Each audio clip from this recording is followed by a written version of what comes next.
네, 반갑습니다. 꽤 두껍죠, 프린터물이. 예. 자, 이렇게 고생합니다. 오늘 천리만국입니다, 천리만국. 사실은 52문이 종말론을 다루고 있어가지고, 이게 쉽게 다룰 수 있는 문제는 종말론은 굉장히 좀 범위가 많고 어렵거든요. 오늘은 심판하기 전에 한 번 더 종말론을 심판에 같이 해야 되는데, 따로 해야 될 것 같아서, 천리만국을 한 번 더, 따로 한 번 더 보겠습니다. 오늘 문답은 이제 요한계시록 20장과 좀 많이 관련이 있어서, 여기 보면 되겠습니다. 주임을 한번 읽어볼까요? 시작.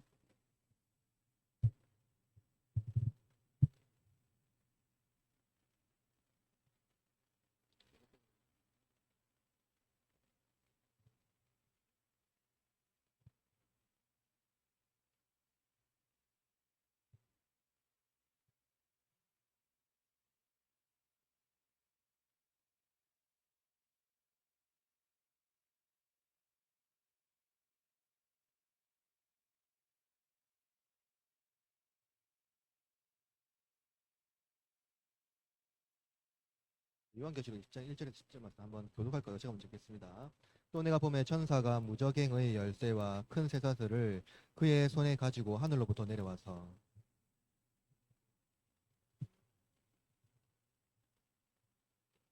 무저갱에 던져놓고 잠그고 그 위에 임봉하여 천년이 차도로 다시는 만국을 미혹하지 못하게 하였는데 그 후에는 반드시 잠깐 놓이리라.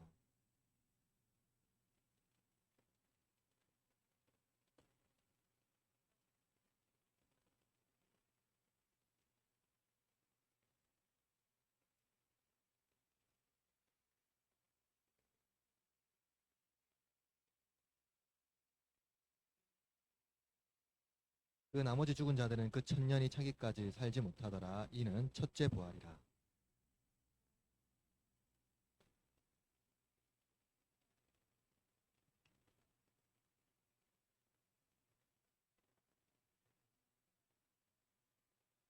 천년이 참에 사탄이 그 옥에 놓여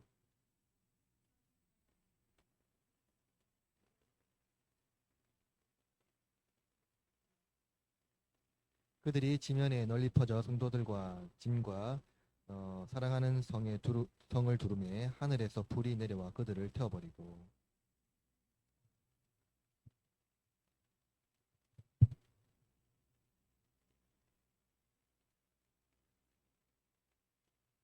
오늘은 이제 종말론에 있어서 천년왕국입니다. 천년왕국 들어봤습니까?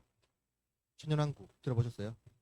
많이 들어봤죠? 천년왕국. 이 종말론에 있어서 중요한 어떤 이슈고 또 우리가 또 요한계시록 읽을 때 이게 되거든요. 근데 이거 있어요. 이제 천년왕국은 이론입니까? 진리입니까?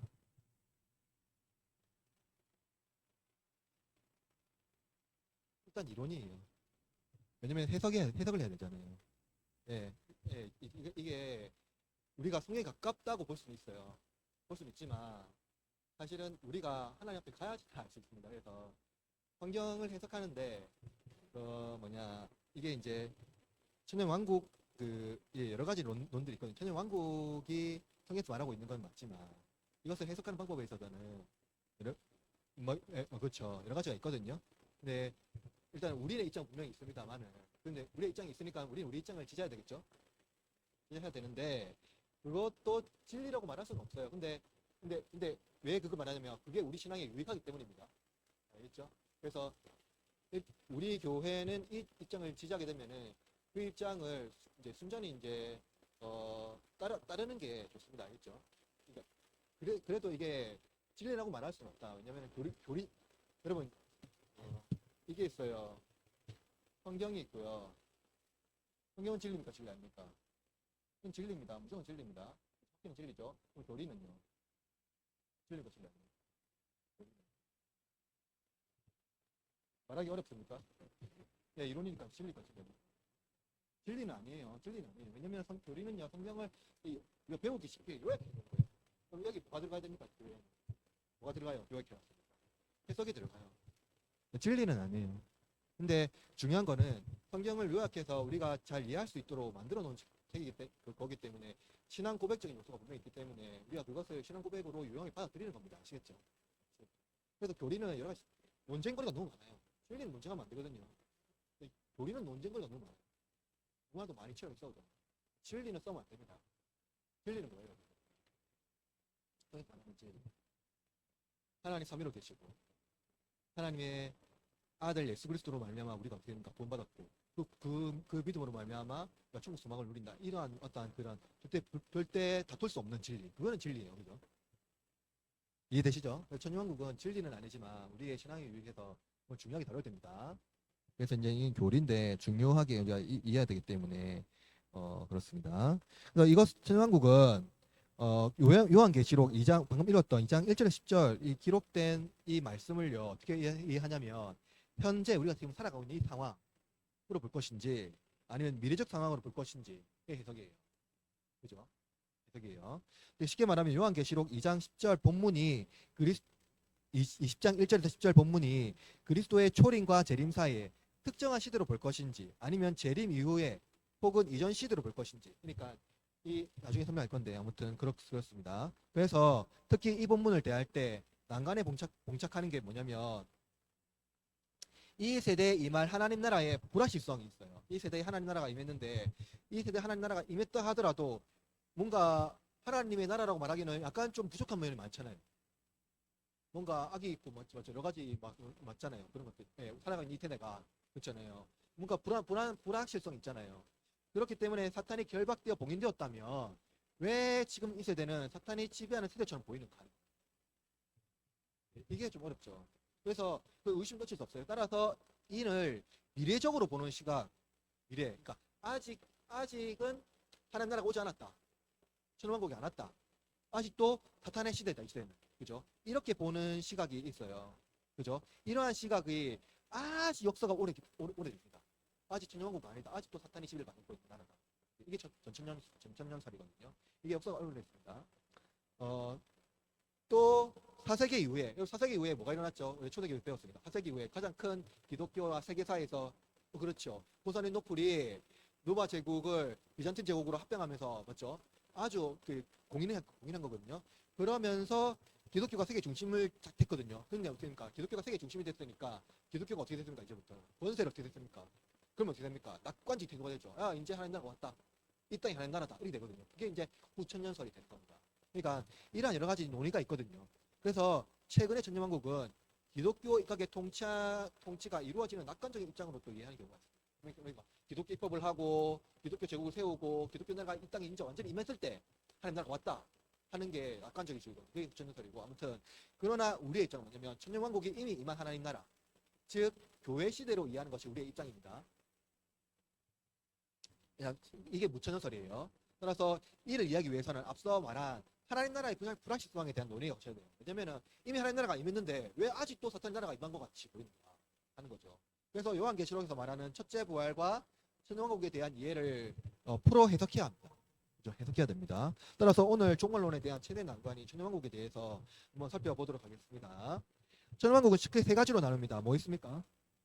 구천년설 이 세 가지예요. 근데 전천년설에는 두 가지가 있거든요. 하나는 뭐냐면 역사적 전천년설 그리고 하나는 세대주의 전천년설입니다. 그래서 천년왕국의 입장을 구분하는 근거는 예수님의 재림이 기점하는 이제 그겁니다. 그러면 천년왕국이잖아요. 천년왕국이잖아요. 천년왕국인데 이게 이제 예수님의 재림이 천년왕국 이전에 있는지 이후에 있는지 따라서 전천년설, 후천년설이 되는 거예요. 예수님이 재림 천년설은 천년왕국 이후에 재림 이후에 이때가 천년왕국 오시면 그리스도가 이때가 천년왕국이 있으면 그리고 재림 이후에 그러니까 천년왕국 이후에 재림하시면은 그게 천년설이고 천년왕국 재림의 기준인데 천년왕국이 예수님의 재림 천년왕국 후에 예수님이 재림하면은 그게 구천년설이고요. 천년왕국 이전에 예수님이 재림하시면 그게 전천년설입니다. 재림의 기준이거든요. 봅시다. 자, 구천년설은 접두사가 포스트가 앞에 있어요. 포스트 밀레니언이즘인데 포스트는 이후라는 의미거든요. 그러니까 후천년설이라는 관점에 의하면 그리스도는 천년왕국 이후에 오시는 겁니다. 천년왕국 이후에. 천년왕국이 있고요. 천년왕국. 여러분이 생각하는 천년왕국이 뭡니까? 천년왕국. 천년왕국.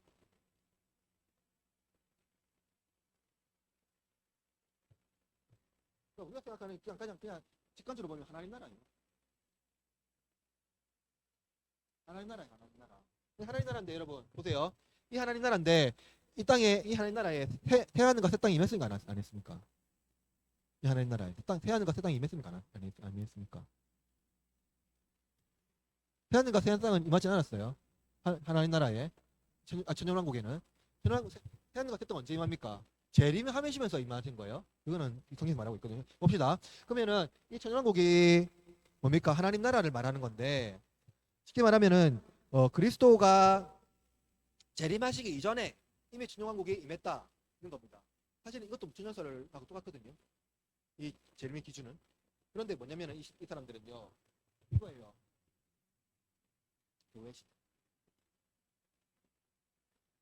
교회 시대와 이걸 구분합니다. 교회 시대 이후에 천년왕국이 온다는 거예요.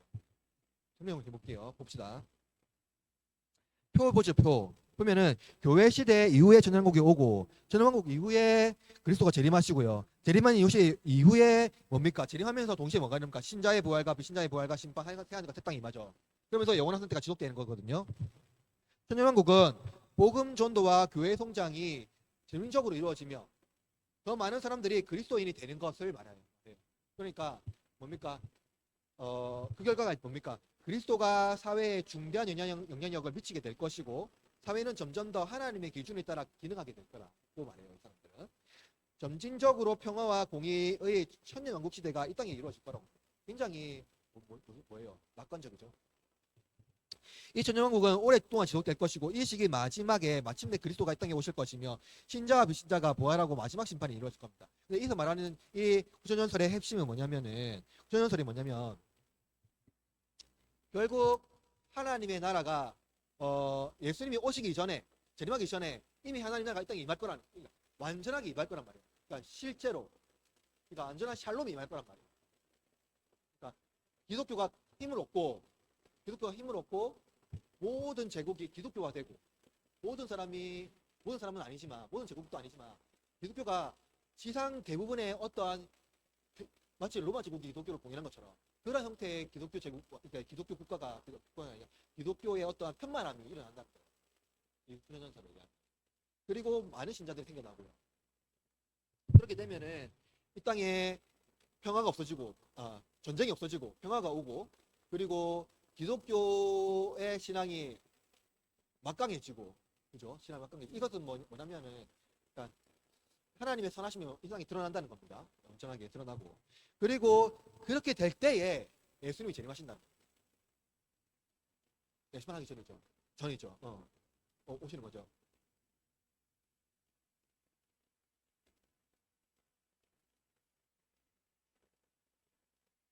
그 어떤 기점이라고 말하기는 옳고 현상이 어떻게 되냐면 현상이 기독교의 복음이 온전히 증거될 뿐만 아니라 증거되는 곳마다 하나님의 그 기독교가 말하는 율법과 그 하나님의 통치와 율법 복음 있잖아요. 그 땅에서 완전히 일어나는 거예요. 그리고 전쟁이 없어지고 평화가 오고 그리고 뭡니까? 성경에서 말하는 모든 것들이 아닌 것 같죠. 근데 이 사람들은 로마 시대는 지금 장난하다고 생각했을 거예요. 로마 제국 시대. 그런 시대거든요. 네. 수천년주의자들은 하여튼 이러한 걸 보는 거예요. 이제 그 낙관적인 보는 거예요. 그래서 그리고 이제 그리스도가 그런 상태에서 샬람이 임한 상태에서 그리스도가 오시고 나면 대부분이 신자가 되었지만 신자가 되지 않은 사람들은 심판받겠죠. 그리고 나서 이제 태양과 새 땅이 임하는 겁니다. 그런 다음에 이제 원한 상태로 들어가는 거예요. 그래서 한번 봅시다. 구천년설의 주된 특징은 삶을 변화시키고 세상에서 선을 이루는 복음의 능력에 대해 낙관적이라는 거예요. 교회가 큰 부흥을 경험할 때, 전쟁과 국제적인 갈등이 없을 때, 세상의 악을 극복하며 큰 진보가 이루어질 때 구천년설에 대한 믿음이 커지는 경향이 있습니다. 자, 그러면 구천년설에 대한 반론을 해볼게요. 자, 성경은 천년왕국에 대한 낙관적인 입장을 지지합니다. 맞죠? 그러니까 샬롬이 올 거고 맞죠? 그리고 이제 뭡니까? 동물들이 서로 화해하고 맞죠? 독사의 굴에 뭐냐 어린 양이 맞죠? 하여튼 맞죠? 그런 말씀들이 있잖아요. 그러니까 이 뭐냐 천왕국에 대해서 어서 낙관적 입장을 성경이 말하고 있어요. 외악과 시편은 온 열방이 주께 돌아올 것이라고 말하고 있고요. 모든 원수를 열박하고 이스라엘 회복하시라고 성경은 말하고 있습니다. 분명히 낙관적 입장이 성경에 있어요. 그러나 핵심은 5천년주의자들은 재림 이전에 이 천왕국이 임할 거라는 거예요. 재림 이전에 그런 나라가 올 거라는 거예요. 이게 좀 어렵다는 거죠. 자, 5천년설에 대한 반론은 크게 네 가지로 정리할 수 있는데, 첫째는 5천년설은 구약의 회복과 영광과 관련된 그리스도의 영광, 하나님 나라의 영광에 관련된 예언을 그리스도 재림 이전으로 읽는다는 거예요. 이는 성경에서 제시하는 바 새하늘과 새 땅, 새 예루살렘이 그리스도가 재림하시기 전에 임하는 것으로 오해하게 만듭니다. 마치 진짜 하나님 나라가 이 땅에 임했고 마치 새하늘과 새 땅이 임하는 것처럼 오해하게 만들어요. 둘째는 성경은 재림 전까지 교회와 악의 세력의 긴장이 계속된다고 말해요. 교회와 악의 세력의 긴장이 계속된다고. 그러니까 엔셔니 우쿠마라는 이제 신학자가 있는데 그는 하나님 나라가 성장하는 한 그리스도가 다시 오실 때까지 사탄 왕국도 계속 존재하며 성장할 것이라고 말해요. 특히 개혁 신학자들은 로마서 8장에 기록된 성도의 고난 관련해서 말하고 있잖아요. 오늘 본문에도 설교를 들었고 로마서 8장에서 말하고 있는 여러 가지 이제 성도의 고난에 관련해서 말하고 있잖아요. 교회 시대 전체를 그리스도와 대적들 사이에 대립이 지속될 것이라고 말하고 있습니다. 그게 뭐예요? 그리스도인이잖아요. 신자들을 지속적으로 뭡니까? 그런 어떤 권세들과 싸워야 된다고 말하고 있는 거예요. 그런 고난과 여러 가지 것들. 그러나 그리스도의 승리는 최종적이기 때문에 변함은 없다는 겁니다. 싸우다 하더라도 그리스도의 승리는 이미 변함이 없기 때문에. 그런데 마치 후천년주의자들은 싸울 필요가 없어졌어요. 그죠? 아주 낙관적인 그런 그리스도가 오시기 도전인데. 자, 셋째로는 은혜로 세워진 교회와 신정 국가 이스라엘의 독특성과 혼동할 위험이 있다는 거예요. 메로디스 클라인이라는 학자가 있는데 그는 하나님은 자기 백성을 은혜 안에 거하게 하셨다고 주장해요. 그러나 후천설에 의하면 은혜가 족이 종식되고 재림 이전에 그리스도의 국가가 세워진다는 그림은 하나님 성품에 어긋난다고 이제 클라인은 주장하고 있는 겁니다. 왜냐하면 하나님은 세속 정치, 국가 정체를 체제를 무너뜨리지 않아요. 이 땅에 있는 세속 국가 정체를 그대로 하나님은 유지하십니다. 그리고 어떻게 합니까? 유지하시면서 어떻게 해요, 하나님은? 그 중에서 신자와 불신자를 구별하시죠. 그래서 최종 심판은 오직 은혜로 얻는 것이라는 것이 개혁 신학자들의 입장이에요. 즉 하나님은 세상 나라가 아닌 하늘 왕국을 이 땅에 세우실 것이며 세상 나라는 결국 멸망할 것을 보여줘요. 근데 마치 후천년주의자들은 세상 나라가 하나님 나라처럼 보게 만들거든요. 거기에 대해서 이제 오해가 있을 수 있다 하는 겁니다. 그래서 이 땅에 영원한 나라, 영원한 민족은 없다는 것이 이제 개혁신학자들이 이제 이 사람들은 이제 반론하는 입장이고요. 자, 넷째로는 종말론적인 의미가 훼손된다는 거예요. 그리스도의 재림이 끝이 아니라 새 창조를 가져오는 겁니다. 근데 마치 이 후천년주의자들은 이미 다 새롭게 된 것 같아요. 이미 된 것 같아요. 그러나 후천년설 입장은 그리스도가 거의 완성된 하늘 왕국으로 임하는 것으로 묘사합니다. 이미 다 이루어졌는데 이제 오신 거예요. 그리스도의 재림이 크게 의미가 없어진다는 거죠. 특히 기독교가 크게 부흥하면서 신자가 죄송합니다. 이거 폭발적입니다. 폭력적입니다. 맞죠? 폭발적으로 증가하고 기독교적 황금 세대가 임한다는 주장은 역사 안에서 반복되어 왔어요. 그죠? 기독교가 폭발적으로 증가한 시대가 있거든요. 특히 로마 제국 시대, 4세기 때 로마 제국 시대 때 기독교가 엄청나게 뭡니까? 그냥 기독교가 국가가 됐잖아요. 황금 세대가 됐단 말이에요. 그리고 기독교가 증가했다고 해서 하나님의 선한 통치가 온전히 전해진 것도 아니었어요. 역사를 보면 세상을 편만했던 시기입니다. 시기는 4세기 이후였고요. 한국 교회는요, 초기교회가 기독교 먼저 봉했거든요. 평양의 예루살렘 있잖아요. 봉했고요. 그리고 18년대도 한국 교회가 굉장히 성장했습니다. 그러면서도 진짜로 이 낙관주의들이 말하는 온전한 하나님 나라가 그 땅에 이루어졌습니까? 그 성장과 함께 뭐가 있었어요? 사탄의 나라도 하여튼 그런 왕국 간에 어떤 그 구조가 있었어요. 그죠? 그래서 기독교로 인하여 세상이 온전히 정화되었다고 말하기는 어렵습니다. 그렇죠. 여전히 아직도 그렇고요. 그러므로 기독교 종말론은 세상 나라를 기독교 왕국으로 이해하는 낙관적인 입장을 지지하지 않습니다. 두 번째로는 전천년설입니다. 자, 전천년설은 이 접두사 이제 폴을 이전이라는 의미로 그리스도께서 천년왕국 이전에 재림하신다는 것을 말해주고 있어요. 근데 이 천년왕국은 전천년설이거든요. 그러니까 어,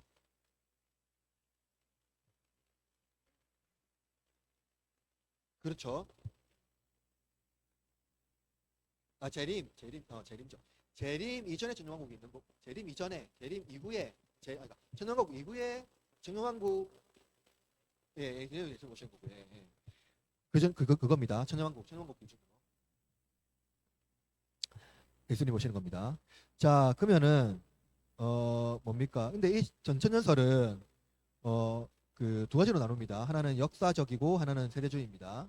자, 역사적 전천년설은, 굉장히 역사가 일단 오래됐습니다. 이게 이제 클래시컬이라고 하거든요. 그리고 역사적이라고 말합니다. 왜냐하면 그 역사적인 어떤 흐름에 의해서 이제 이 사람들을 보고 있기 때문에. 그리고 이 사람들은 이 역사적 전천연설은요, 1세기 아마 교회 시대 시작부터 1세기부터 시작되어 온 그런 어떤 그, 그 뭐냐 가르침입니다. 그 종말론입니다. 그래서 역사가 굉장히 오래됐다. 역사적 전천연설은 아래 그림을 한번 보세요.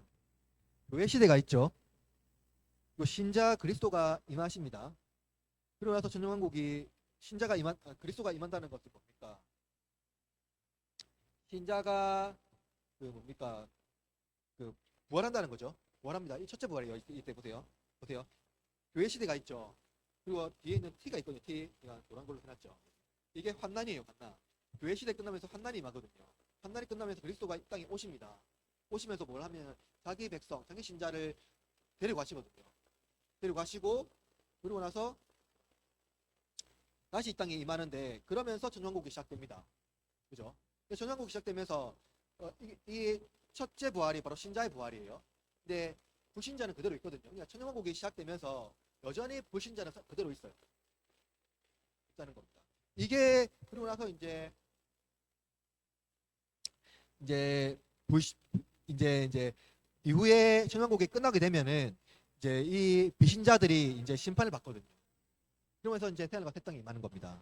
그래서 이제 첫째 부활이 신자의 부활이고 둘째 부활이 비신자의 부활이라고 봅니다. 그러니까 이 사람들은 요한계시록에 기록되어 있는 이 말씀을 문자 그대로 해석해요. 첫째는 이제 첫째 부활로, 둘째는 이제 둘째 부활로 이렇게 해석합니다. 봅시다. 자, 역사적 전천선설에 의하면 종말이 다가옴에 따라 큰 환난 시각이 이 땅에 찾아올 때까지 현재 교회 시대가 계속될 것이라고 말해요. 그러니까 환난 시대가 이 땅에서 찾아올 때까지 교회 시대가 계속될 거라는 겁니다. 교회 시대 마지막에 찾아온 환난의 시기가 이후 그리스도께서 다시 오셔서 천년왕국을 세우는 겁니다. 그러니까 이 사람들은 아직도 지금 환난의 시기에 있는 겁니다. 그분은 다시 오실 때 이미 죽은 신자들은 죽은 자 가운데서 부활하고 그들의 몸은 그들의 다시 영광으로 결합하고 몸은 다시 이제 몸이 그 영혼과 다시 결합하고요. 이 신자들은 천년 동안 이 땅에서 그리스도와 함께 다스릴 것이라고 말해요. 천년 동안 이제 신자들이 이 땅에서 다스릴 겁니다. 이 기간 동안 그리스도께서 부활한 몸으로 이 땅에 신체적으로 이 땅을 통치하고 계실 거예요. 부활한 몸으로 신자들과 함께 부활한 신자들과 함께 그런데 이 땅에 남아있는 불신자들 있잖아요. 예수 그리스도 안 믿는 불신자들 중에 다수는 그리스도께 돌이켜 구원받는 사람들이 있다 합니다. 있다고 말해요. 그러니까 그 중에서도 다수는 구원받습니다. 그런데 그리스도께서 공의로 다스릴 것이며 이 땅의 전체 평화가 이 천년왕국 때 이루어질 것이라고 말해요. 전천년설 주장하는 많은 사람들이 이 땅이 새로워질 것이며 이때 새하늘과 새 땅이 이루어질 것이라고 믿습니다. 그러니까 예수 그리스도가 오시면서 이 땅에 새하늘과 새 땅이 이루어질 것이라고 믿어요. 또 어떤 사람들은 또 2차 부활, 그러니까 불신자의 부활할 때 이루어지는 사람도 있다고 말합니다. 근데 대다수가 이때 이루어진다고 말해요. 그런데 그러면서 천년왕국이 지속되고 있다고 말하거든요. 따라서 천년왕국 시기 때에는 그리스도가 이 땅에 오셔서 사탄을 결박했기 때문에 사탄은 아무런 힘을 못 쓰는 상태죠. 그런 상태라고 말해요.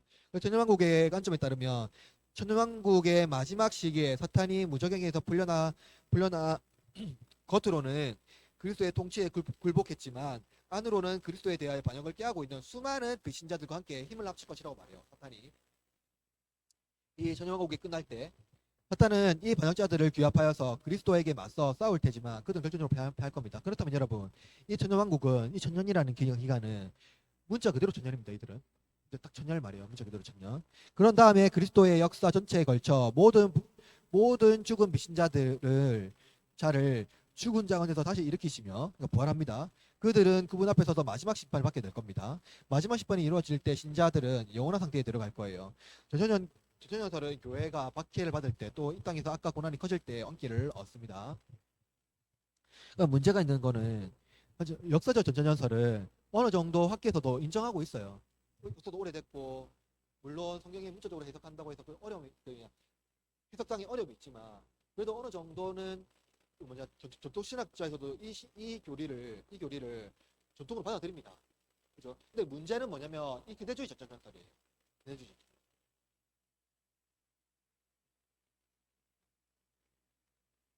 이 입장은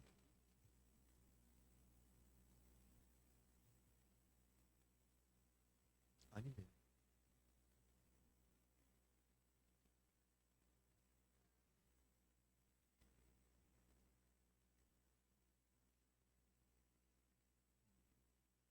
어떤 면에서 제가 좀 쉽게 설명해 줄게요.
끝난 것 동시에 마시면 이게 그때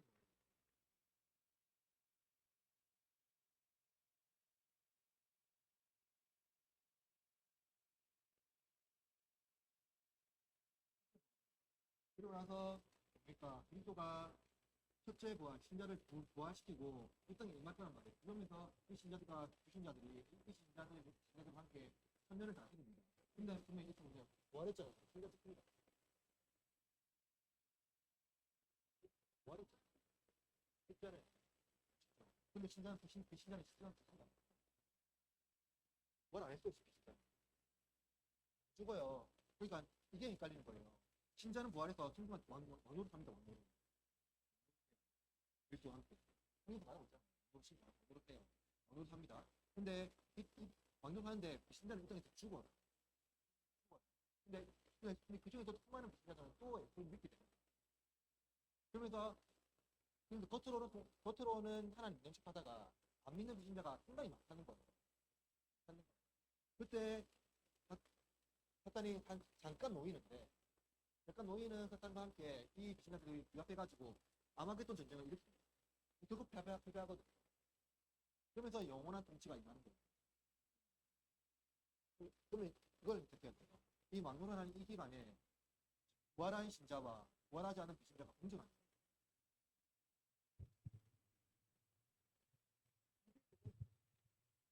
그래서 우리 일단은 우리 교회랑 보편적인 개혁 신학자들은 이걸 지지하지 않아요. 지지하지는 않습니다. 그러니까 이것을 지지하는 사람도 있습니다. 그러나 많은 대다수가 지지하지 않아요. 근데 이거는 괜찮아요. 이거는 그래도 성경에서 지지를 받고 있기 때문에 어느 정도는 할 수 있어요. 중요한 건 뭐냐면 세대주의입니다. 세대주의. 넘어가 봅시다. 세대주의는 입장은 19세기부터 20세기 영국과 미국에 특히 광범위한 인기를 얻었습니다. 구조는 비슷해요. 이거랑 세대주의가. 근데 세대주의의 전천년에 따르면 중요한 게 있는데 하나가 딱 달라요. 그게 뭐냐면 천년왕국 이전에 그리스도께서 재림하시는데 특히 대환란 이전에 재림하신다는 거예요. 이게 뭐냐면은 이 관점은 역사적 전천연설과 입장의 구조도 똑같고요. 입장도 비슷하지만 중요한 하나가 있는데 그리스도께서 천년왕국을 다스리기 위해서 이 땅에 오시기 전에 또 한 번 재림이 있다는 겁니다. 이게 뭐냐면 이중재림이에요. 이중재림.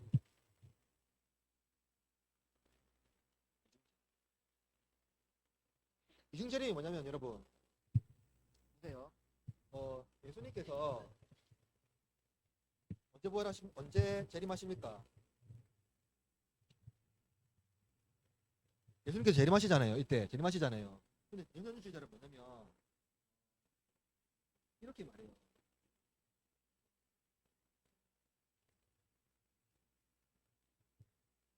먼저 이 신자를 부활시킬 때 몰래 와가지고 이 세상에 아무도 몰래 와서 신자를 먼저 부활시킨다는 겁니다.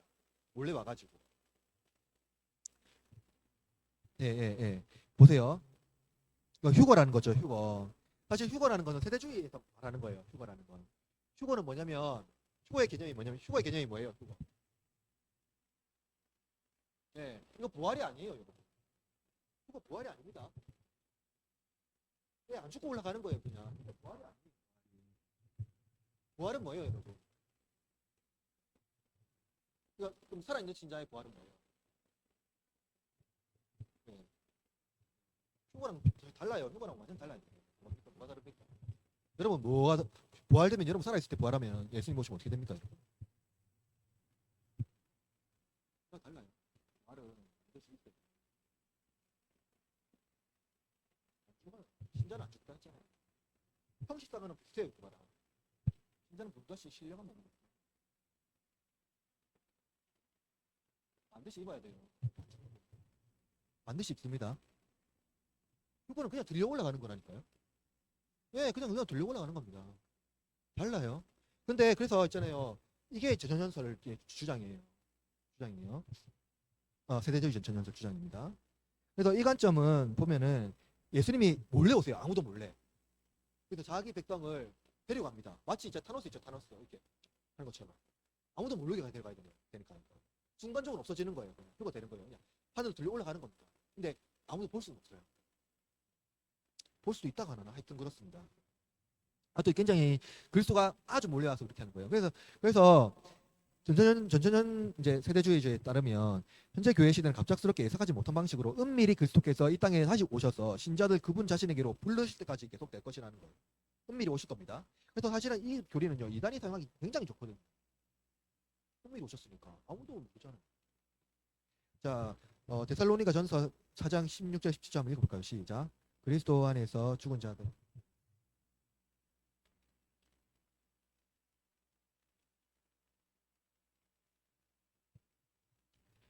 이 사람들이 주장하는 구절이 바로 이거예요. 여기서 이제 휴거를 말하거든요. 그런 다음 그리스도께서 땅에 들어올린 신자들과 함께 하늘로 돌아가실 것이라고 말해요. 이 일이 일어났을 때 이제 뭐 일어나면 7년 대환란입니다. 7년 대환란. 7년 대환란. 7년 동안 대환란이 일어나거든요. 이 땅에서. 왜? 보세요, 여러분. 그리스도께서 신자를 데려 올라갔잖아요. 하늘 올라왔잖아요. 그럼 이 땅에 남은 건 뭡니까? 예, 대환란이 이제 일어납니다. 그래서 그 대환란 기간 동안 그리스도께서 이 땅에 이제 통째로 이제 임하시는 거예요. 임하셔서 뭡니까? 그 대환란 기간 동안에 말씀했던 예언들, 그 성경에 있었던 어떤 예언들을 거의 대부분 이룬다고 말해요. 예언들을. 자, 그게 뭐냐면 유대인의 충만한 숫자가 그리스도를 메시아로 믿게 되어 큰 추수가 이루어진다는 거고, 그 시간 동안 특히 새로운 유대인 그리스도인에 의해서 전도가 이루어진다는 거예요. 그 시간 동안. 그러니까 유대인들이 큰 추수가 일어나고요. 유대인 그리스도인들, 유대파 그리스도인들, 그러니까 메시아주라고 하죠. 메시아닉 주에 의해서 큰 전도가 일어난다는 거예요. 그러니까 하나님 나라가 메시아닉 주에 의해서 완전히 승리를 거둔다 하는 겁니다. 이 사람들 입장은. 그런 다음 환난 마지막 시기에 그리스도께서 그분의 성도들과 함께 다시 오셔서 이 땅에 1000년 동안 다스린다는 거죠. 이 천년의 시기 이후에 반역이 있을 것이고 그 결과 사탄과 그 세력의 최종적으로 패배할 것이며, 그런 다음 비신자의 부활, 마지막 심판, 영원한 상태가 시작될 것이라고 말해요. 이 주장의 특징이 있는데 이들은 교회와 이스라엘 사이의 구별을 원하는 세대주의자들에 대해서 배타적으로 나타납니다. 따라서 대제주의 전천 전설을 관점에 받아들일 때는 그 구별을 유지할 수가 있다는 거예요. 그러니까 뭐예요? 이 사람들은 세대주의의 핵심이 뭐냐면 일단은 민족적인 거 구별해요. 교회랑 민족이랑. 어떻게 구별합니까? 이스라엘. 이스라엘과 교회를 구별합니다. 결국 세상을 구원하는 것은 교회가 아니라 이스라엘이라고 말해요. 이스라엘이라고 말해요. 그래서 7년 대한원 동안 하나님께서 원래 예배하신 이스라엘을 통하여서 그리스도교, 그러니까 기독교의 그 메시안 액주에 의해서 기독교의 전도가 활발하게 일어날 거고, 그로 인해서 모든 성도들이 이제 그 메시아 주로 인해서 대부분의 성도들이 그리스도인이 되어서 그 천년왕국 시기를 이제 지낸다고 말하는 거죠. 그래서 이제 이 사람들은 이스라엘과 교회 사이 구별을 시켜버립니다. 왜냐하면 유대인의 광범위한 핵심이 이루어지기 전에 교회는 세상 밖에 옮겨졌기 때문입니다. 이 사람들이 원하는 것은요, 메시아의 주가 분명히 광범위하게 엄청난 핵심을 이끌어서 하나님 나라에 큰 기여를 할 것이다 하고 보는 거예요. 또 다른 특징은 가능한 경우 성경의 예언을 문자적으로 해석한다는 주장입니다. 이 주장은 이스라엘에 관한 구약의 예언에 적용이 되는데요. 이 관점을 견지하는 이들은 하나님이 미래의 이스라엘 주실 복에 관한 예언이 유대인 사이에 성취될 것이라고 보는 거예요. 그러니까 하나님께서 미래의 이스라엘 주실 예언들을 성취할 것이라고 보는 거죠. 그럼 반론을 볼게요. 반론을. 역사적 전천연설은 개혁적 입장에서도 어느 정도 허용하는 입장이 있습니다. 그러나 천년왕국이 임했는데 부활한 신자와 세속 상태에 있는 불신자가 서로 함께 공존한다는 것이 어려움이 있죠. 또한 부활한 신자와 불신자 사이에 구분이 있다는 겁니다. 신자는 그리스도의 재림과 함께 부활하고 천년왕국 중에 왕노릇하지만 비신자는 겉으로 그리스도께 복종하지만 천년왕국이 종식될 때 배교하고 부활함으로써 심판받는 입장은 여러 가지 의문을 제시합니다. 그럼에도 역사적 전천연설은 그리스도의 재림과 소망, 하나님 나라에 대한 신자의 경건한 신앙을 유지하는 데 도움이 됩니다. 그러나 세대주의 전천연설은 여러 가지 위험 요소가 풍부한데요. 따라서 세대주의 전천연설 중심으로 비판하도록 하겠습니다. 자, 세대주의 전천연설에 대한 비판은 5가지로 요약해서 정리할 수가 있는데요. 첫째는 이스라엘과 교회를 지나치게 분리한다는 거예요. 개혁주의는 하나님께서 하나님의 언약 백성을 구속하신다고 말하죠. 하나님께서 하나님의 언약 백성을 구속하십니다. 이는 구약 백성도 이스라엘이라는 민족적인 특징이라기보다는 하나님은 바벨론에서 아브라함을 불러내었죠. 이스라엘은 처음부터 이스라엘 민족이 있었던 거 아닙니다. 없었어요. 이스라엘 민족이란 아예 없었어요. 아브라함이 지겠잖아요. 근데 아브라함이 이스라엘 백성이 아니었어요. 바벨론에서 왔어요. 바벨론에서 불러내서 큰 민족을 만드시는데 그 민족 하나님께서 이스라엘을 만드시는 그 구성의 특징을 보면은요, 굉장히 뭡니까? 다민족이라는 걸 알 수 있어요. 다민족. 굉장히 다민족적이에요. 뭐냐면은요, 신약 이후 그리스도는 아브라함의 언약을 성취했는데 교회를 통해서 이루어졌다는 것은 성경 전체가 말하고 있어요. 그러니까 아브라함의 하나님께서 말씀하셨던 아브라함의 내민족 만드는 그 언약이요, 신약의 그리스도에 성취가 됐죠. 그리스도께서 구약의 성취를 다 성취했거든요. 그 하나님께서 아브라함에게 하셨던 언약이 결국 무엇으로 이루어졌습니까? 그리스도 안에 있는 한 가족으로 이루어졌거든요. 그리스도에 있는 믿음, 그러니까 그 거대한 하나님의 가족이 형성된 거잖아요. 그게 뭡니까? 그게 교회의 형성이 되는 거거든요. 근데 따라서 하나님께 언약 백성을 구속하시는데 그게 이제 교회이고요. 반면 세대주의는 이스라엘과 교회를 구조적으로 나누어서 구약의 약속이 민족 이스라엘에게 별도로 성취되어야 한다고 강조해요. 그러니까 구약의 약속이 신약에 있는 교회로 해서 성취되는 게 아니라 뭡니까? 이스라엘이라는 유대인을 통해서 하나님의 약속이 성취되어야 된다. 그러니까 예수 그리스도에서 성취된 약속은 성취된 게 아니라고 보는 거예요. 그냥 예수님은 교회로 성취했잖아요. 근데 이 사람들 말하는 것은 예수 그리스도께서 성취하는 것은 반드시 유대인을 통해 성취된다 하고 보는 거예요. 반드시 유대인을 통해. 왜냐면은 하나님께서 첫 번째 약속을 주는 민족이 유대인이기 때문에 이렇게 말하는 겁니다. 그래서 이러한 입장이 이스라엘, 그러니까 언약 백성을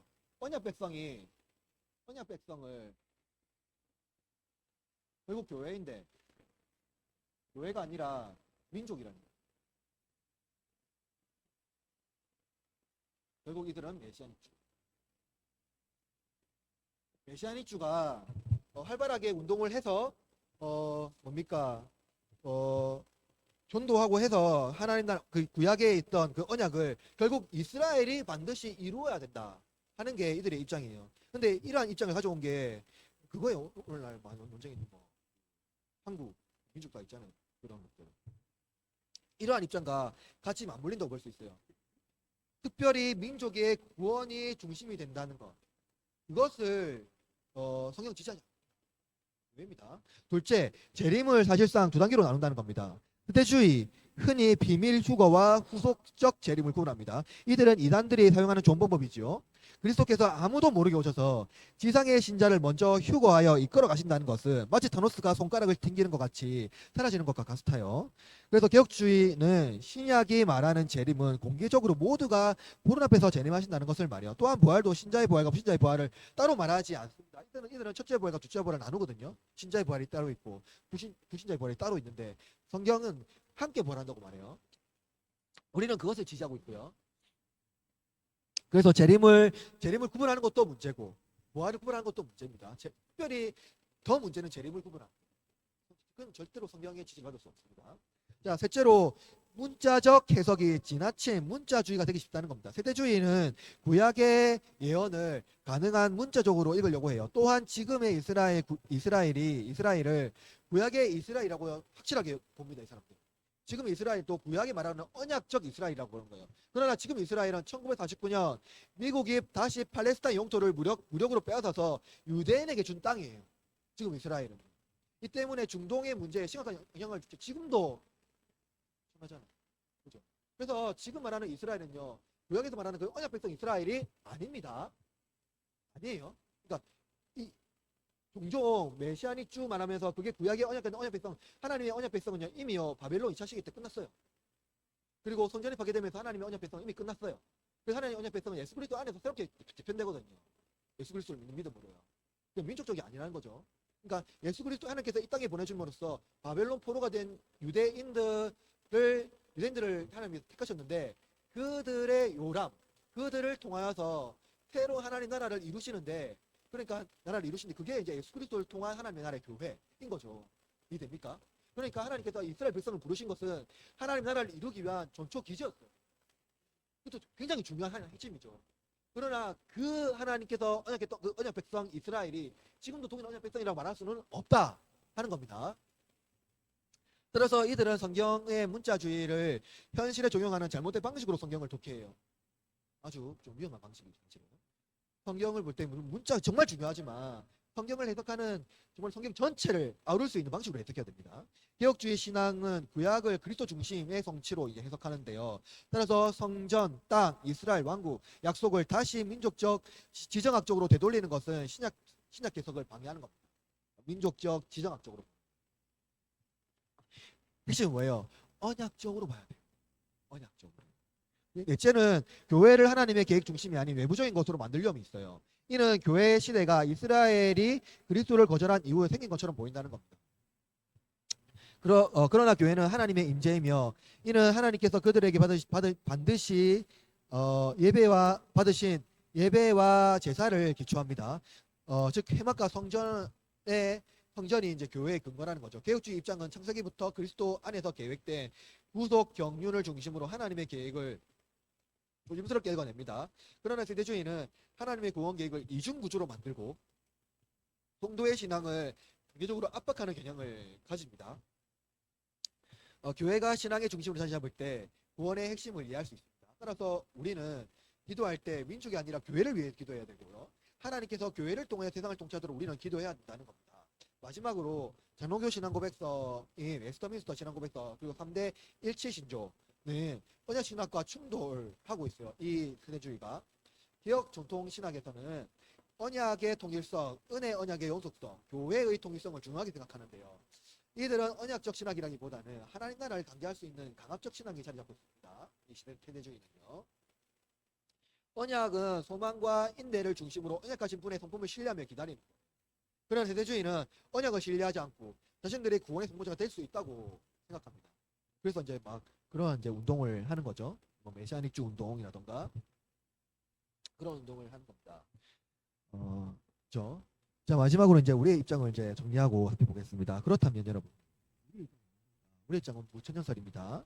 개혁적 신학의 종말론은 무천연설은 개혁주의적 이제 종말론을 지지하는데요. 여기서 말하는 무천연설은 무조무, 이게 뭘까요? 예, 그러니까 천연왕국 어떻게 볼까요? 이렇게 무천연설이. 천연왕국은 상징이라고 부를까요? 쉽게 말하면 이거예요. 지금까지 대부분은요, 교회 시대와 천연왕국을 구분했어요. 근데 무천연설은 아주 간단합니다. 이게 간단한 거예요. 교회 시대가 천연왕국 시대라는 거예요. 그리고 이제 예수님이 재림하시죠, 재림. 그리고 뭡니까? 태양을 같았다.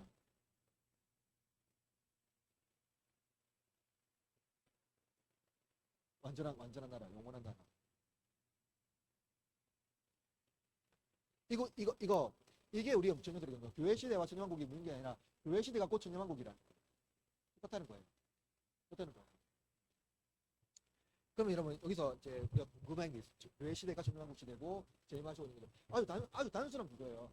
아주 단순해요. 그리고 뭡니까? 이게 또 우리가 가장 아주 익숙하게 들었던 그 있어요. 천년왕국 왔잖아요. 이미 왔어요. 언제요? 초림했을 때. 이미 왔습니다. 예수님이 초림하면서. 예수님이 하나님 나라를 땅에 가지고 오셨거든요. 끌고 오셨거든요. 그러면서 십자가에 들고 부활하시고 승천하심으로써 진짜 하나님 나라가 이 땅에 완전히 임했어요. 교회를 주셨거든요. 그리고 나서 천왕국이 언제까지 지속됩니까? 언제까지 지속될까요? 왜 재림까지? 재림까지 지속돼요. 이게 천년왕국이에요. 이게 이 기간 전체가 천년왕국이에요. 2000년 지났죠? 그럼 천년왕국 이거 뭡니까? 문자입니까? 문자 그대로 천년입니까? 상징입니까? 우리는 상징으로 봐요. 상징으로 봅니다. 상징으로 봅니다. 그리고 나서 예수님이 오실 거란 말이에요. 그리고 나서 어떻게 합니까? 부활. 신자가 먼저 부활하고 무신자가 나중에 부활합니까? 같이 부활합니까? 같이 부활해요. 우리는 같이 부활한다고 봐요. 그리고 나서 뭡니까? 바로 심판이 일어나고요. 일어나고 새가 새 땅이 임하는 겁니다. 그죠? 아주 단순하죠. 이 구조를 우리가 지지하는 거예요. 보세요. 무천연설에 따르면 요한계시록 20장 1절에서 10절 사건은 보세요. 무천연주의와 전천연주의는 요한계시록 사건을요 미래의 관점으로 다 봐요. 미래의 관점으로요. 그리고 무천연주의자들은 하나님 나라가 그러니까 천년왕국이 그러니까 일단 전천연주의자들은 일단 미래 관점으로 일단 봅니다. 자, 그런데 우리는 어떻게 봅니까? 천년왕국이 뭡니까? 미래입니까? 지금입니까? 네, 지금이죠. 우리가 살아가고 있는 이 세대가 그래서 우리는 이렇게 말하잖아요. 우리가 살아가고 있는 하나님 나라라고 하잖아요. 우리가 살아가는 이 하나님 나라. 아직 불완전하지만 여전히 하나님이 우리를 통치하시고 우리와 계시고. 여러분 보세요. 여기서 말하는 하나님의 통치가 뭐냐면요. 예수님이 그러니까 뭡니까? 그 다른 주의자들은요, 전체전주의자들인가 이 사람들은요, 실제로 예수님이요, 이 땅에 천년왕국 때요, 예수님이 하늘에 있습니까? 땅에 있습니까? 그들은 예수님이 재림하시고 나서 재림하시는 게 천년왕국이었죠. 근데 우리는 어떻게 봅니까? 재림 안 했잖아요. 천년왕국이에요. 그럼 예수님은 지금 어디서 활동하게 될 거예요? 하나님 우편에서 우리에서 기도하시고 통치하시고 다스린다. 오히려 교회를 우리를 위해서 또 기도하시다. 그게 우리가 보는 관점이에요. 그러니까 이 살고 있는 이 천년왕국은요, 예수님이 하나님이 통치하는 나라에 살고 있는 거예요. 통치하시고 우리를 위해서 기도하시고 여전히 하나님의 교회를 굳건히 세워나가는 거. 근데 우리는 궁금한 게 있어요. 보세요. 봅시다. 그런 겁니다. 그래서 이 세대는 뭡니까? 열방에 대한 사탄의 영향력이 크게 약화되어서 복음이 온 세대에게 선포될 수 있는 시대라는 거예요. 이 본문에서 천년왕국 천년 동안 그리스도와 함께 다스린다고 말하는 사람들은 이미 죽어서 하늘에서 그리스도와 함께 다스리고 있는 그리스도인들이라는 거예요. 무천년설은 천년 동안 지속되는 그리스도의 통치는 그분이 이 땅에서 몸소 다스리는 것이 아니라 하늘에 다스리는 것을 말해요. 일단은 이게 읽어보시고 너무 많으니까 따라서 이제 교회 시대는요. 교회 시대는 이 천년왕국 시대는 예수님이 어떻게까지 지속되는 거예요. 근데 여러분 중요한 게 있어요. 뭐냐면은요, 여러분 그러면 이 천년왕국 우리가 살고 있는데, 일단 살고 있는데, 여러분 이 땅에 보세요. 사탄이 결박되어 있다 있잖아요. 사탄이 지금 그 요한계시록 20장 3절에 보면 무저갱에 던져져 가지고 그 위에 인복했다고 하잖아요. 결박되어 있잖아요. 미혹을 못한다고 되어 있잖아요. 그죠? 그 잠깐 놓인다고 했잖아요. 정권이 끝날 때 지금 어떤 상태입니까? 결박되어서 인봉되어 있어야 되잖아요. 근데 지금 막 사탄이 아무 영향이 또 못 미치는 것 같습니까? 미치는 것 같죠? 그래서 하나님의 통치가 임하지 않았다고 생각한단 말이에요. 그게 이 무천전설을 굉장히 오해하는 방식이에요. 그러니까 무천전설이 야 그런데 어떻게 네가 말하는 이 땅이 천년왕국이면 왜 이 땅에 악이 있고 고통이 있고 어려움이 있느냐? 여전히 뭡니까? 진짜 심각한 어떠한 문제들이 여전히 많이 발생하고 있느냐라고 물어보는 거죠. 그러면 여기서 우리가 알아야 되는 것이 뭐냐면은요. 예수님께서 하나님께서 사탄을 무정에 던져놓고 3절부터 3절 20장 3절 보고 7년 동안 차도로 다시 왕국에 인봉하였는데 그 목적이 뭐냐면은요. 밑에 있어요. 다시는 왕국을 미혹하지 못하게 하였다. 왕국을 미혹하지 못하게 하였다. 모든 열방을 미혹하지 못하게 하였다. 이게 뭘까요? 중요한 건 이겁니다.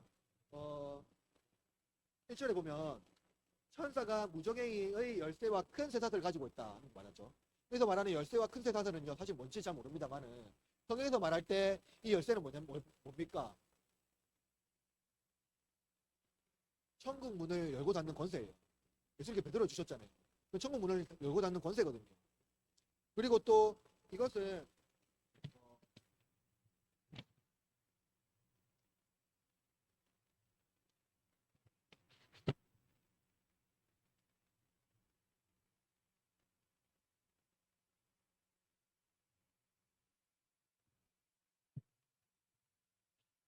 뭐냐면은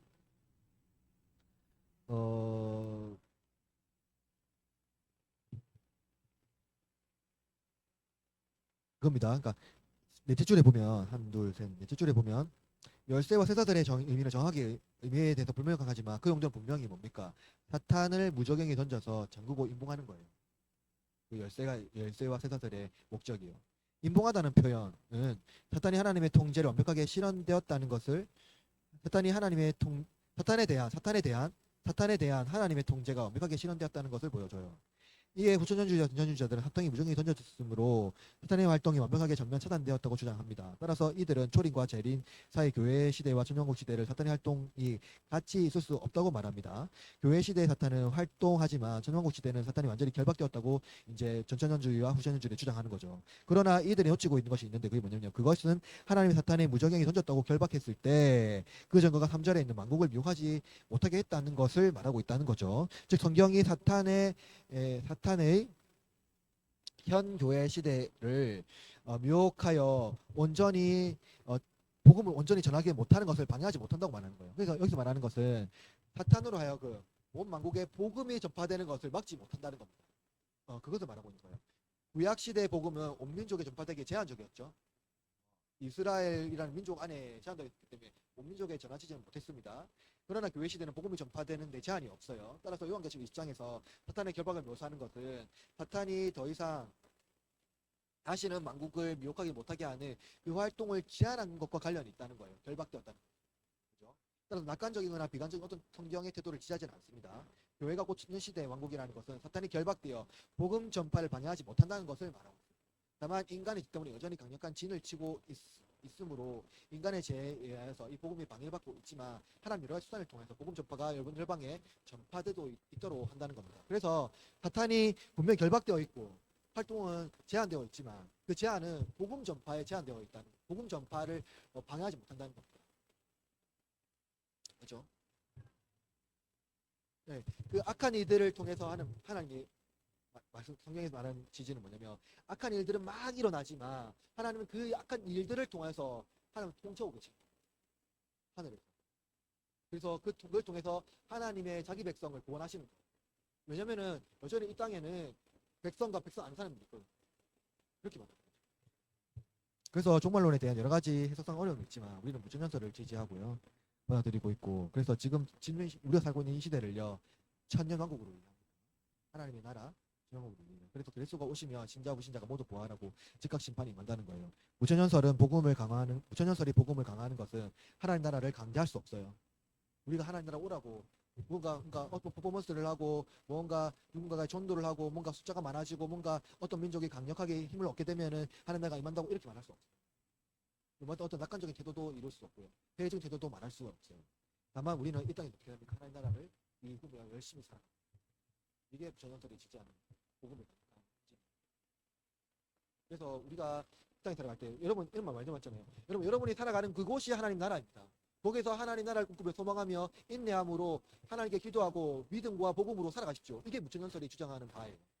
그치?